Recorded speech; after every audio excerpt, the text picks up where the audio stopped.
बिस्मिल्लाहिर्रहमानिर्रहीम। अस्सलाम वालेकुम स्टूडेंट्स, मैं मोहम्मद अब्बास अपने यूट्यूब चैनल मेहर अब्बास एजुकेशन ट्यूब मैथ के साथ और आप आज आपके लिए रूटीन से हट के एक नया काम शुरू किया है। फिज़िक्स 10th क्लास MCQs शुरू कर रहे हैं। तो ये जो फिज़िक्स 10th क्लास का पहला यूनिट है उसके MCQs करेंगे। इसके साथ जो हमारी अप टू डेट है उधर भी पहले चैप्टर के MCQs मौजूद हैं, वो भी करेंगे। तो चलते हैं physics 10th class unit number 1 के MCQs की तरफ। जो सिंपल होगा उसको वैसे आपको उसका आंसर बता दिया जाएगा कि किस पर सर्कल करना है और जो करेक्ट है उस पर आपने टिक करना है, और जो सॉल्व करने वाला होगा वो साइड पे आपको सॉल्व करके उसका करेक्ट आंसर बता दिया जाएगा। तो ये बहुत अहम है। 12 नंबर के MCQs पेपर के अंदर मौजूद होते हैं।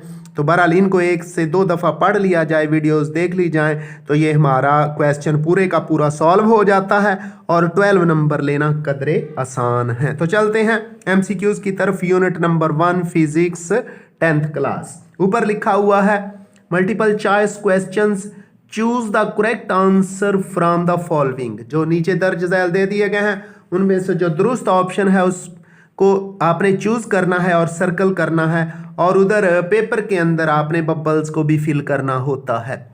तो विच of the following is an example of simple harmonic motion. नीचे 4 ऑप्शन दे दिए गए हैं, उनमें से आपने बताना है कि सिंपल हार्मोनिक मोशन कौन सी है। सिंपल हार्मोनिक मोशन क्या होती है? जिसमें एक्सेलरेशन जो है वो डिस्प्लेसमेंट के डायरेक्टली प्रोपोर्शनल होता है और यही acceleration directed towards mean position होता है। ए है the motion of simple pendulum, B है the motion of ceiling fan, C है the spinning of the earth on its axis, D है a bouncing ball on a floor. तो कोई भी स्वाय ए में लिखा हुआ है the motion of simple pendulum, ये हमने डिटेल से यूनिट के अंदर पढ़ा भी है। तो फिर ए के गिर्द सर्कल करेंगे, ए ही दुरुस्त ऑप्शन है, the motion of simple pendulum. लो जी, दूसरा MCQs है if the mass of a bob of a pendulum is increased by a factor 3, कि जो सिंपल पेंडुलम होता है अगर उसके बॉब का मास 3 गुना बढ़ा दिया जाए, the period of the pendulums motion is. तो जो सिंपल पेंडुलम है उसकी मोशन का टाइम पीरियड बढ़ेगा नहीं बढ़ेगा क्या होगा वो बताना है। तो फार्मूला सुन लें सिंपल पेंडुलम के टाइम पीरियड का। वो फार्मूला होता है T is equal to 2 pi L over G square root या अंडर रूट। तो इस फार्मूले के अंदर देखें तो M तो किसी जगह मौजूद ही नहीं है। इसका मतलब है टाइम पीरियड M यानी मास पे डिपेंड ही नहीं करता। जब मास पे डिपेंड नहीं करता तो बॉब जो है, जो मेटेलिक बॉब है, वो 3 फैक्टर बढ़ जाए 4 फैक्टर बढ़ जाए, उससे टाइम पीरियड पर कोई असर नहीं पड़ेगा, यानी time period will remain same. So तो ऑप्शन सुन लें, ए है B increased by factor 2 remains the same, B option है रिमेन्स द सेम, और यही सही है। तो बी ऑप्शन पे हम सर्कल करेंगे। सी और डी पढ़ लेते हैं। सी में लिखा हुआ है B decreased by factor 2 factor कम हो जाएगा। डी में लिखा हुआ है बी डिक्रीज्ड बाय फैक्टर 4, ना डिक्रीज करेगा ना इंक्रीज करेगा, बल्कि टाइम पीरियड कांस्टेंट रहेगा, सेम रहेगा, क्योंकि मास टाइम पीरियड को इफेक्ट नहीं करता। तो दूसरे का B option remains the same, हम उस पर टिक लगाएंगे। तीसरा है which of the following device can be use to produce the both the transverse and longitudinal waves. 2 तरह की वेव्स होती हैं, ट्रांसवर्स वेव्स और लॉन्गिट्यूडनल वेव्स। तो कौन सी चीज है जो ऐसी वेव्स पैदा करती है? तो स्प्रिंग, स्लिंग की हेलिकल स्प्रिंग ऐसी डिवाइस है जो दोनों तरह की वेव्स यानी लॉन्गिट्यूडनल वेव्स भी और ट्रांसवर्स वेव्स भी प्रोड्यूस कर देती है। तो ऑप्शन लिखे हुए हैं आ स्ट्रिंग, बी रिपल टैंक, सी आ हेलिकल स्प्रिंग स्लिंग की। लो जी, यही सी ऑप्शन हमारा करेक्ट होगा। और डी में लिखा हुआ है ट्यूनिंग फोक, तो सी ऑप्शन करेक्ट है, दुरुस्त है, आस हेलिकल स्प्रिंग आर स्लिंग की। तो तीसरे नंबर के लिए हम सी ऑप्शन को टिक करेंगे। चौथा पॉइंट है, चौथा MCQs है waves transfer energy A option energy है, बी फ्रीक्वेंसी है, सी वेवलेंथ है, डी वेलोसिटी है। तो वेव्स एनर्जी को एक जगह से दूसरी जगह ट्रांसफर कर देती हैं, इसलिए चौथे नंबर के लिए हम ऑप्शन ए यानी एनर्जी पे टिक लगा देंगे। पांचवा पॉइंट है which of the following is a method of energy transfer. Energy transfer किस तरह होती है? नीचे लिखा हुआ है जी ए ऑप्शन कंडक्शन, इससे भी होती है एनर्जी ट्रांसफर। बी रेडिएशन, इससे भी एनर्जी ट्रांसफर होती है। सनलाइट। सी वेव मोशन, अभी अभी हमने पढ़ा वेव से भी एनर्जी ट्रांसफर होती है। डी में लिखा हुआ है ऑल ऑफ दीज, तो ऑल ऑफ दीज पे हम टिक लगा देंगे, इसको डी को सर्कल कर देंगे। डी ऑप्शन क्या है? ऑल ऑफ दीज, यानी कंडक्शन से भी एनर्जी ट्रांसफर होती है, रेडिएशन से भी होती है, वेव मोशन से भी होती है। तो डी के गिर्द हम सर्कल करेंगे क्योंकि यहाँ लिखा है ऑल ऑफ द दी, यानी जो पीछे तीनों बताए हैं वो तीनों ही आ जाएंगे। तो बिल्कुल सही कहा, डी ऑप्शन पर हम ऑल ऑफ दीज पर टिक लगा देंगे, इसको सर्कल कर देंगे। आगे छठा नंबर है in a vacuum all electromagnetic waves have the same speed. Same होती है speed, frequency, amplitude and wavelength. तो जो इलेक्ट्रोमैग्नेटिक वेव्स हैं वैक्यूम के अंदर जब भी ट्रेवल करेंगी उनकी स्पीड पर कोई फर्क नहीं पड़ता। These waves travel with the speed of light so that is remains constant, so speed जो है सेम रहती है। तो छठे के लिए 6 नंबर के लिए ए ऑप्शन हम उस पर निशान लगा देंगे, उसको सर्कल कर देंगे, ए ऑप्शन सही है। आगे है 7वां point, a large ripple tank with the vibrator working at the frequency. Frequency दे रखी है उसने, वो है, ये सॉल्व करने वाला है, 30 हर्ट्ज है, लिख दिया।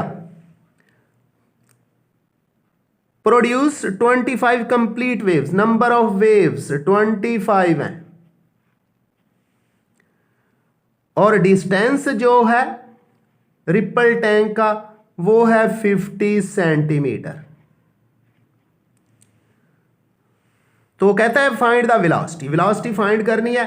उसका formula v is equal to F lambda, लेकिन हमारे पास लैम्बडा नहीं है।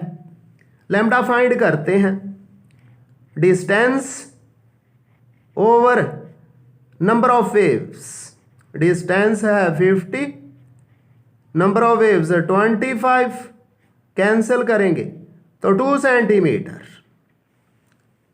2 सेंटीमीटर हमारे पास वेवलेंथ आ गई है, पुट करेंगे, फ्रीक्वेंसी है 30, लैम्बडा 2, तो 33 टू द 6, 60 सेंटीमीटर पर सेकंड, 60 सेंटीमीटर।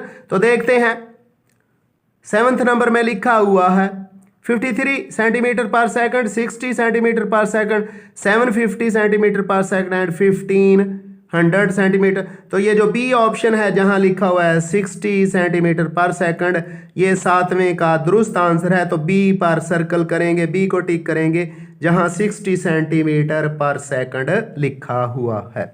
आगे है 8वां है जी 8वां ऑप्शन है which of the following characteristics of the wave is independent of the others. तो स्पीड भी डिपेंड करती है, फ्रीक्वेंसी, वेवलेंथ। ये सी ऑप्शन इसका, एम्पलीट्यूड किसी पे डिपेंड नहीं करता। तो 8वें का हम सी पे टिक करेंगे जहां एम्पलीट्यूड लिखा हुआ है। आगे आखिरी है MCQs number 9, the relation between V F and lambda of a wave. V mean velocity, F mean frequency और लैम्बडा वेवलेंथ। तो स्पीड, फ्रीक्वेंसी और वेवलेंथ में जो रिलेशन है वो हमने एक इक्वेशन ड्राइव कर रखी है, वो है v is equal to F lambda. पहला ऑप्शन लिखा हुआ है lambda is equal to V F, नहीं है। दूसरा लिखा हुआ है F lambda is equal to G, B option हमारा सही है क्योंकि F lambda is equal to V या V is equal to F lambda. तो बी को सर्कल करेंगे, जो लिखा हुआ है V is equal to F lambda. C लिखा हुआ है we lambda is equal to F, ये भी सही नहीं है। V is equal to lambda over F, ये भी सही नहीं है।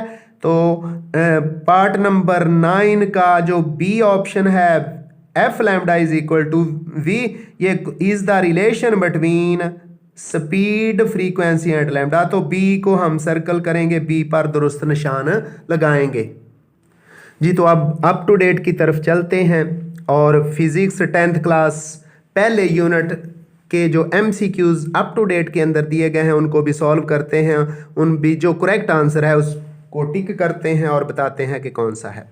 नंबर 1 है which of the following devices can be use to produce both transverse and longitudinal waves. ये बुक पर भी कार आए हैं, अब आसान होगा। इधर ए ऑप्शन स्ट्रिंग है, बी रिपल टैंक है, सी है अ हेलिकल स्प्रिंग और एंड स्लिंकी।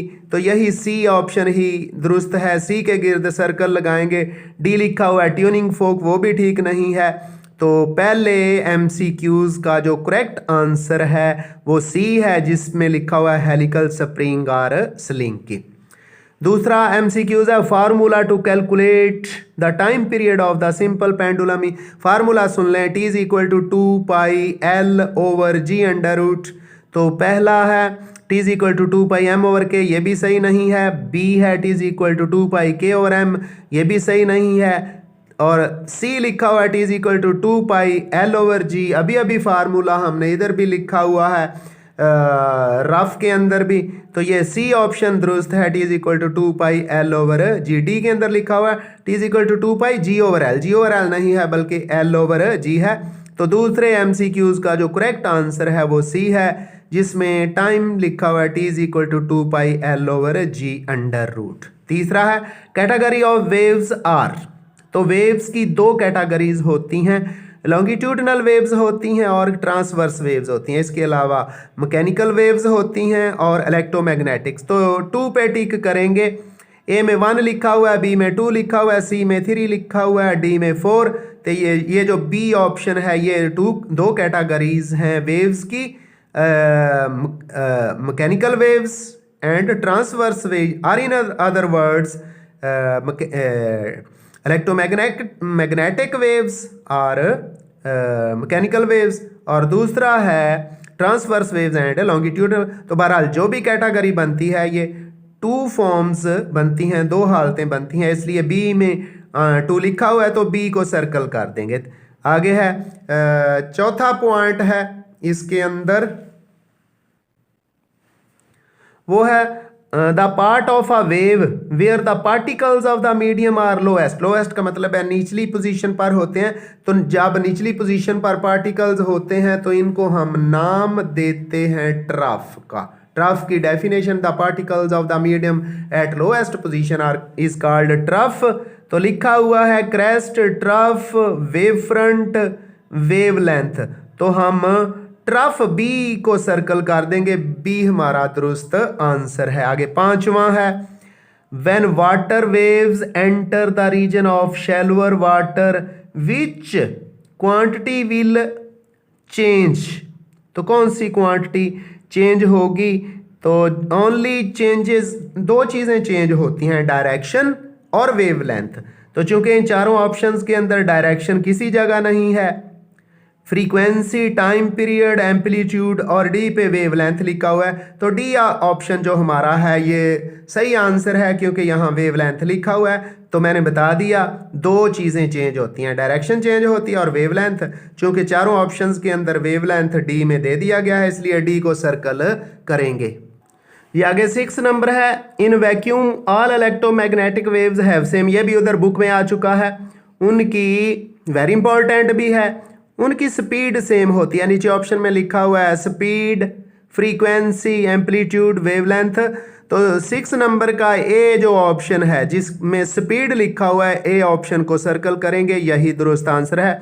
7 नंबर है radio waves are electromagnetic waves. नीचे 4 ऑप्शन है, ए है मैकेनिकल वेव्स, बी है इलेक्ट्रोमैग्नेटिक वेव्स, सी है कंप्रेशनल वेव्स, डी है लॉन्गिट्यूडनल वेव्स। तो रेडियो वेव्स दरअसल इलेक्ट्रोमैग्नेटिक वेव्स होती हैं और ये आंसर बी के साथ लिखा हुआ है, तो बी ऑप्शन को सर्कल करेंगे, इलेक्ट्रोमैग्नेटिक वेव्स। 8 नंबर है when did Christian Huygens invent the pendulum clock.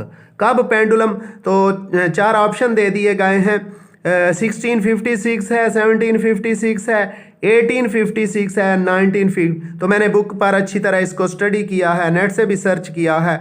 जो करेक्ट आंसर आता है वो है 1656। और इधर ऑप्शंस के अंदर ए ऑप्शन जो है वो सही दे दिया गया है। ए ऑप्शन में लिखा हुआ है 1656, तो ए को सर्कल करेंगे 8वें नंबर के लिए। अब 9वां नंबर है When L is equal to 1 meter, then the time period of the simple pendulum। L length दे दी गई है 1 मीटर, तो एक डेफिनेशन गौर से सुन लें। सेकंड पेंडुलम किया, pendulum whose time period is 2 second is called second pendulum. ये डेफिनेशन भी बहुत अहम है, फिर सुन लें। 9वें नंबर के लिए आप pendulum whose time period is 2 second is called second pendulum. और अगली बात भी गौर से सुन लें, जब कोई पेंडुलम सेकंड पेंडुलम होता है तो उसकी लेंथ 1 मीटर होती है। चूंकि अब लेंथ उसने दे रखी है 1 मीटर, इसका मतलब है हमने टाइम पीरियड ढूंढना है जो 2 सेकंड हो। तो नीचे ऑप्शन देख लें, ए है 1.99 सेकंड, ये बनता है तकरीबन 2 सेकंड। बी है 2.11 सेकंड, और सी है 1.89 सेकंड, और डी है 1.88 सेकंड। जो करीब तरीन है, क्लोजेस्ट है, जिसको 2 लिख सकते हैं, वो है 1.99 सेकंड। इसलिए ए ऑप्शन जहां लिखा हुआ है 1.99 सेकंड वही करेक्ट आंसर है, और इसी ए को सर्कल करेंगे। 2 अजाफी बातें आपको पता चल गई। 10वां पॉइंट है, 10वें में लिखा हुआ है which of the following characteristic of a wave is independent of the others. ये उधर बुक में भी कर आए हैं, हमने ये कर लिया है। स्पीड भी नहीं है, फ्रीक्वेंसी भी नहीं है, वेवलेंथ भी नहीं, एम्पलीट्यूड है जो करेक्टरिस्टिक के अंदर फ्री होता है।